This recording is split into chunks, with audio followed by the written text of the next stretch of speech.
kalau double double.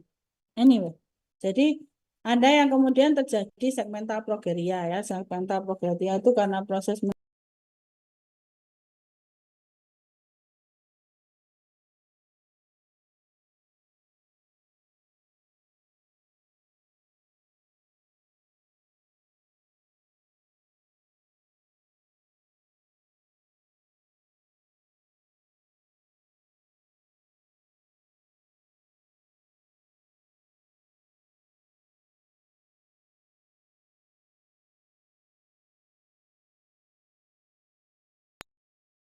alright, sorry. Nah, anyway, lanjut ya. Jadi ada namanya penyakit namanya segmental progeria. Jadi bentuknya seperti ini. Jadi ketika dia lahir sudah muncul tanda-tanda penuaan. Jadi kulitnya kemudian itu padahal dia umurnya masih muda.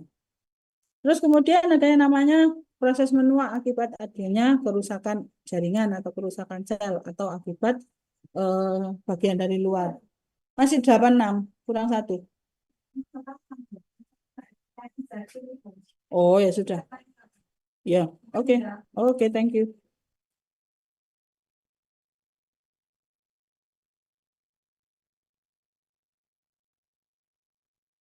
Right, sampai mana saya ya?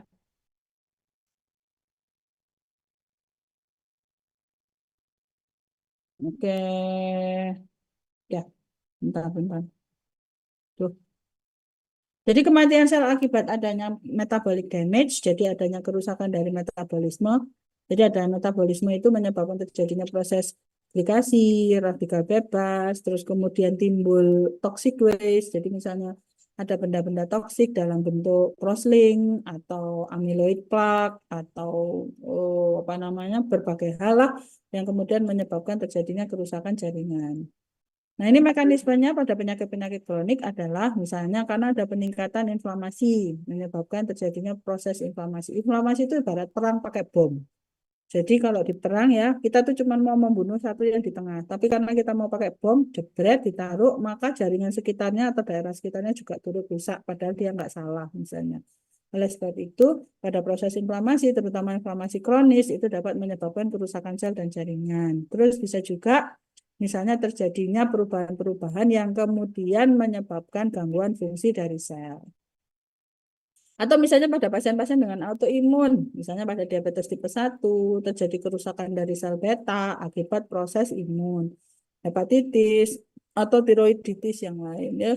Nah, bisa juga sekarang yang jadi masalah kan itu penyebabnya bisa dari dalam, bisa dari luar ya.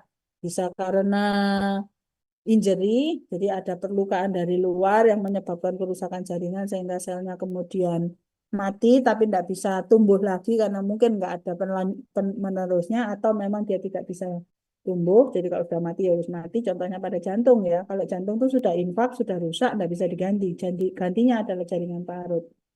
Begitu juga otot. Jadi highly differentiated cells. Jadi sel yang sangat-sangat terdiferensiasi dengan baik yaitu jantung, ginjal dan apa namanya jantung, ginjal dan otot itu kalau sudah rusak tidak bisa diganti.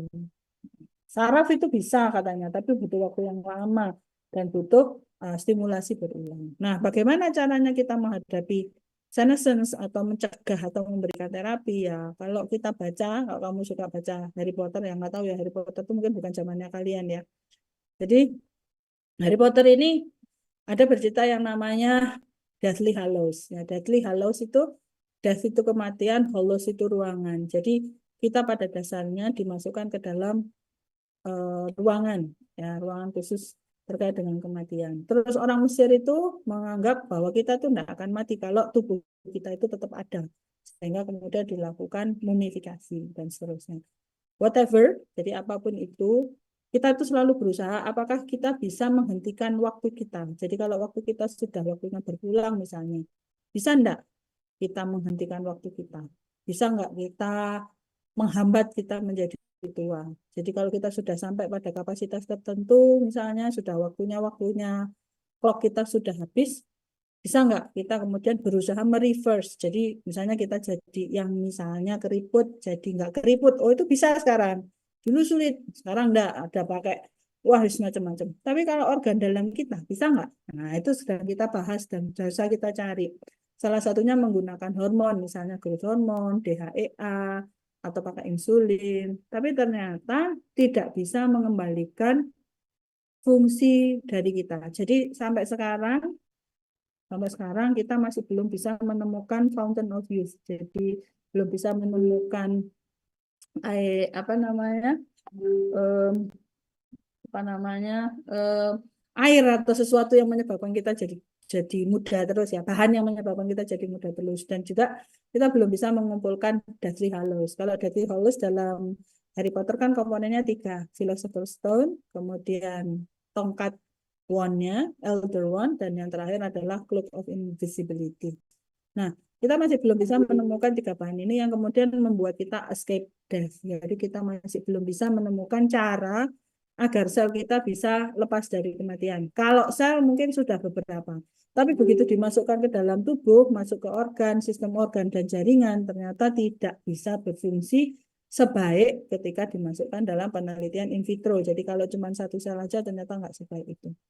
Namun ternyata kalau orang-orang tua atau elderly people yang hidup secara aktif, yang membaca buku, yang menjalani kehidupan mereka dengan bergerak, bekerja, fight ya, jadi istilahnya bertarung begitu menghadapi tantangan, bertemu orang-orang yang baru, berarti silaturahmi, kemudian travel, melihat sesuatu yang baru, berkelana dan sebagainya. Mereka-mereka yang mencintai atau bahkan membenci seseorang itu ternyata memiliki better life expectancy, jadi memiliki masa hidup yang lebih baik dan juga kehidupan yang lebih baik.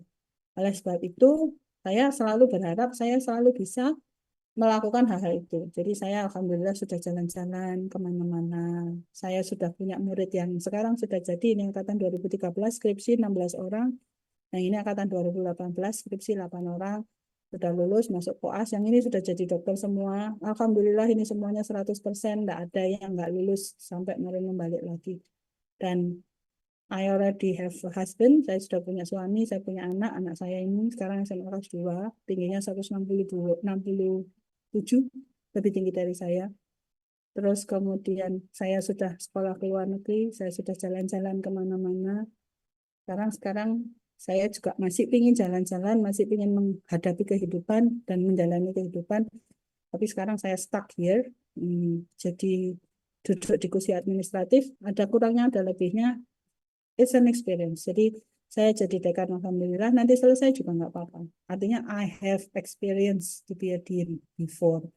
Jadi aku sudah pengalaman pernah jadi dekan. Saya juga pernah pengalaman jadi eh, apa namanya reporter, jalan-jalan juga mewawancarain orang sudah pernah. Saya juga pokoknya banyak lah.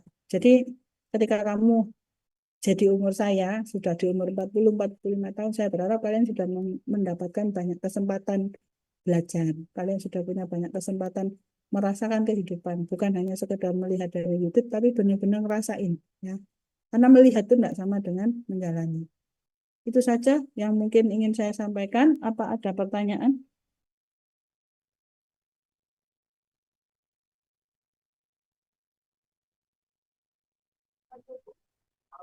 Belum ada dokter. Oke, kalau